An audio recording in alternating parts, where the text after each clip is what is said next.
messieurs, bonsoir. Merci de rester fidèles au programme de Thiaroye TV International. Bienvenue à ce numéro de votre émission éducative, Le Temps de philosopher. Alors, pour ce 14e numéro de votre émission Le Temps de philosopher, nous allons essayer de faire un flashback, c'est-à-dire un retour en arrière sur le domaine 1, communément appelé la réflexion philosophique. Si vous voulez, nous allons nous appesantir sur le cours portant sur les enjeux, finalités et perspectives de la réflexion philosophique. Qu'est-ce qu'un enjeu?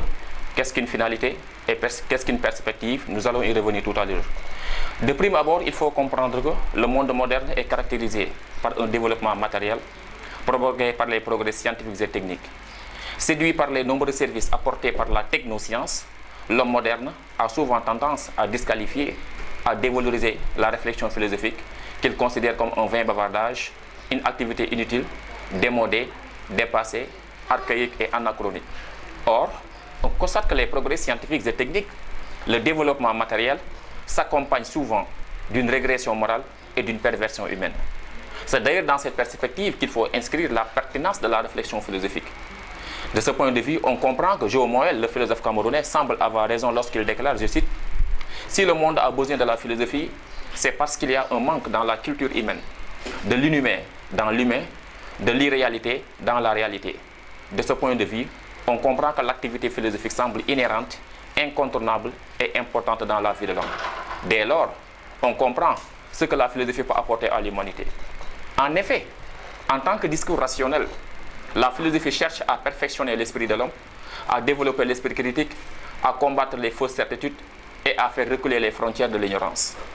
Conscient de son utilité, le père de la philosophie moderne, en l'occurrence René Descartes, écrit, je cite, « C'est proprement avoir les yeux fermés, sans tâcher jamais de les ouvrir, que de vivre sans philosopher. » Le philosophe anglais, en l'occurrence Bertrand Russell, semble s'inscrire dans la même perspective lorsqu'il écrit dans son ouvrage intitulé Problèmes de philosophie, je cite, « La philosophie, bien qu'elle ne soit pas en mesure de nous donner avec certitude la réponse aux doutes qui nous assiègent, peut tout de même suggérer des possibilités qui élargissent le champ de notre pensée et délivrent celle-ci de la tyrannie de l'habitude. » De ce point de vue, on comprend que la philosophie elle est inhérente et incontournable dans la vie de l'homme.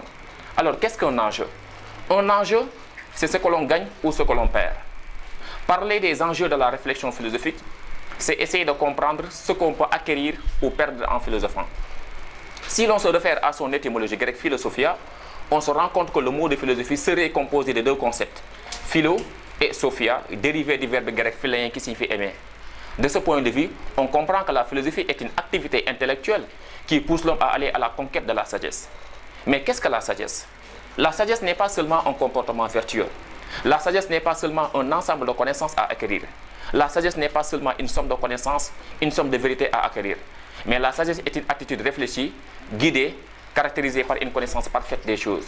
De ce point de vue, on comprend qu'en philosophant, on peut tenter d'accéder à la vérité. Mais qu'est-ce qu'on peut perdre en philosophant? Il faut préciser qu'en philosophant, on peut perdre la foi.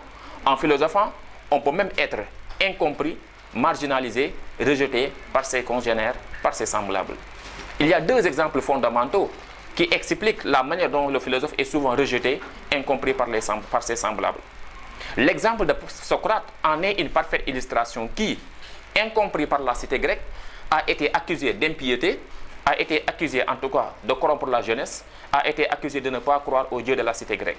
Ainsi, Socrate a été invité à boire la ciguë. Ça, c'est un exemple, c'est un élément de réponse pour montrer que le philosophe est souvent incompris par ses semblables.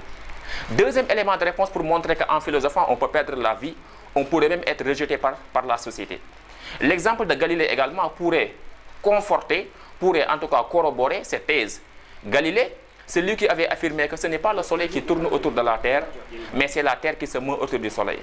Cette affirmation de Galilée n'a pas été comprise par l'Église de l'époque, il a été ainsi brûlé vif par l'Église de l'époque. De ce point de vue, on comprend qu'en philosophant, on peut découvrir la vérité, on peut accumuler la sagesse, mais également on peut perdre la vie, ou bien on peut avoir une mauvaise réputation. Si vous voulez, on pourrait être un athée. Qu'est-ce qu'une finalité? La finalité désigne le but à atteindre, la visée, ce que l'on fixe en philosophant. Nous savons tous que la finalité première de la philosophie, la préoccupation fondamentale et première de la philosophie, c'est de conquérir la sagesse. Donc le philosophe ne peut pas être un sage, mais c'est quelqu'un qui aspire à être sage. C'est la raison pour laquelle d'ailleurs nous pouvons comprendre Étienne Gilson lorsqu'il déclare, je cite, « La philosophie est par définition l'amour est la poursuite de la sagesse. Dans ce sens, on comprend que la finalité de la philosophie, c'est de conquérir la vérité. La finalité de la philosophie, c'est tenter d'accéder à la sagesse. La finalité de la philosophie, c'est s'efforcer de se démarquer de l'ignorance, ou vous voulez, c'est s'efforcer de combattre la partie animale qui sommeille en l'homme, c'est de faire reculer les frontières de l'ignorance. Qu'est-ce qu'une perspective? Réfléchir sur les perspectives de la philosophie reviendrait à réfléchir sur l'actualité de la philosophie, sur les préoccupations fondamentales du philosophe, sur ce que la philosophie doit nous mener, quel combat le philosophe doit mener actuellement. Si nous regardons le monde d'aujourd'hui, dans un monde actuellement marqué par la persistance des conflits, dans un monde caractérisé par ce qu'on appelle la corruption, la malgouvernance, la série des problèmes, il incombe au philosophe d'être un homme de son temps.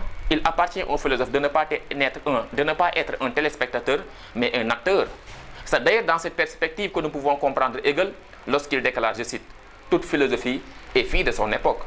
À la lumière de cette affirmation lancée par Hegel, on comprend que la préoccupation fondamentale du philosophe, ce n'est plus de se détacher des activités terrestres. Le véritable philosophe, ce n'est pas quelqu'un qui doit faire un exil, une fuite, une démarcation de la réalité, mais le véritable philosophe, selon Hegel, c'est quelqu'un qui doit s'efforcer de prendre en charge les préoccupations et les aspirations de la société en y apportant des solutions idoines et salvatrices pour la bonne marche de la cité.